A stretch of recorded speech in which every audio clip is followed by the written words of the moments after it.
Tu fais sûrement cette erreur. Et c'est exactement pour ça que ça ne marche pas avec la fille qui te plaît.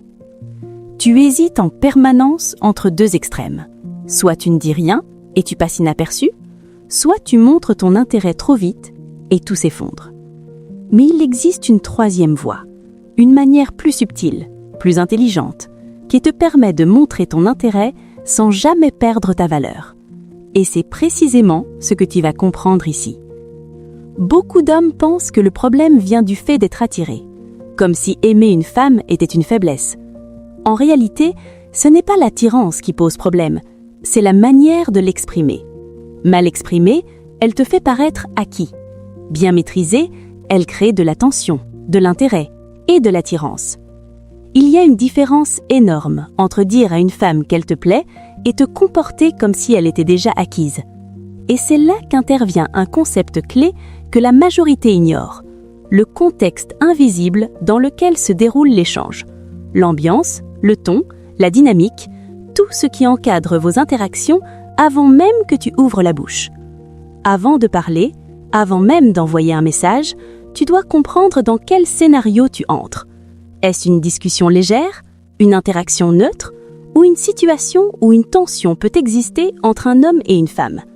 Si tu ne comprends pas ça, tu vas dire les bonnes choses au mauvais moment. Imagine une situation simple. Tu vois une fille, tu t'approches directement et tu proposes de faire connaissance sans aucune transition. Sur le papier, c'est honnête.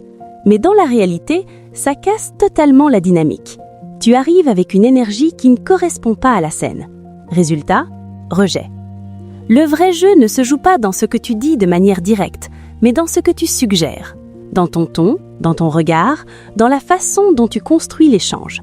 L'idée, ce n'est pas de dire « je te veux », mais de faire ressentir qu'il pourrait se passer quelque chose sans que rien ne soit encore décidé.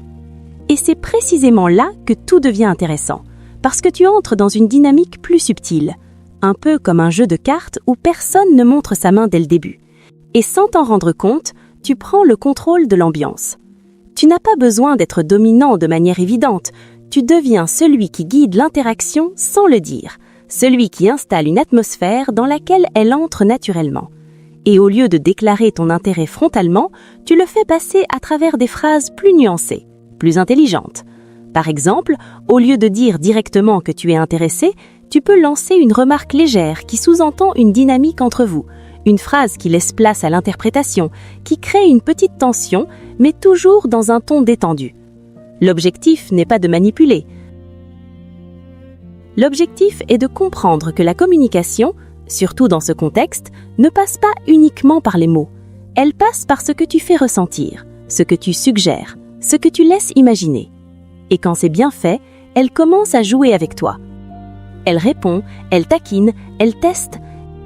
Et là, l'échange devient vivant. Tu n'es plus en train de chercher à convaincre, tu es en train de créer une expérience. Mais attention, tout est une question de dosage. Si tu forces trop, tu casses tout. Si tu es trop flou, tu perds la direction. Il faut rester léger, précis et toujours conscient de l'énergie que tu envoies. Avant chaque interaction, pose-toi une question simple.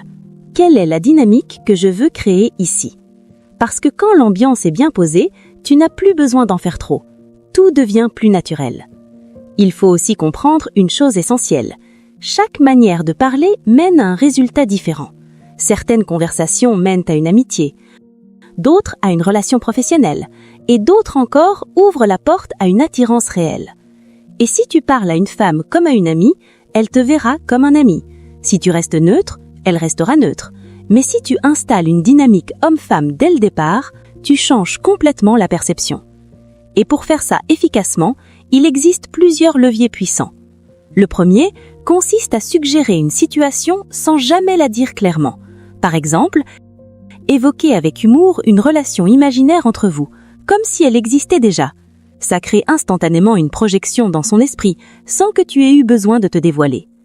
Le deuxième, ce sont les questions hypothétiques.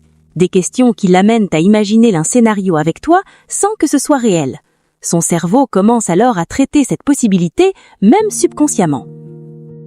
Le troisième levier, c'est le jeu de rôle léger. Créer une petite histoire, une situation fictive entre vous.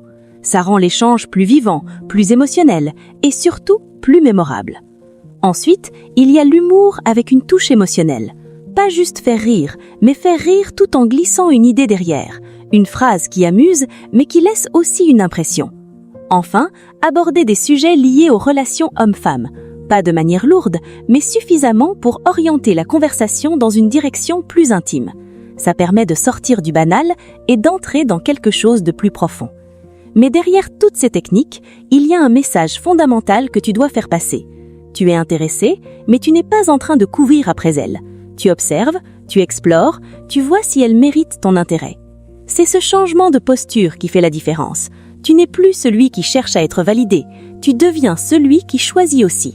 Et c'est exactement ce qui attire. Un homme capable de montrer son intérêt sans jamais perdre son cadre. Un homme qui laisse une place au doute, au jeu, à la découverte. Parce qu'au final, ce n'est pas celui qui en fait le plus qui gagne, c'est celui qui crée la meilleure dynamique. Maintenant, tu connais la différence. À toi de jouer. Il y a une étape encore plus importante, savoir lire ses réactions. Parce que créer une tension, c'est bien, mais savoir si elle entre dans ton jeu, c'est ce qui fait toute la différence. Une femme intéressée ne va presque jamais te le dire directement, elle va te le montrer. Par son énergie, par sa manière de répondre, par les petites choses qu'elle fait sans y penser. Le bon réflexe, ce n'est pas d'insister, c'est d'ajuster. Parfois, il suffit de ralentir, de revenir à quelque chose de plus simple, de recréer une base légère avant de réintroduire cette tension subtile. Parce que tout est une question de calibration. Tu proposes une énergie et tu observes, tu avances et tu ajustes. C'est un équilibre constant entre ce que tu envoies et ce que tu reçois. Et plus tu maîtrises ça, plus tu deviens naturel. Tu n'as plus besoin de réfléchir à chaque mot, toujours vouloir combler les blancs, se montrer une forme de nervosité. À l'inverse, être capable de laisser un moment suspendu, un regard, un sourire, ça crée une tension bien plus forte que n'importe quelle phrase. C'est dans ces moments-là que l'imagination travaille. Et c'est exactement là que tu veux l'amener.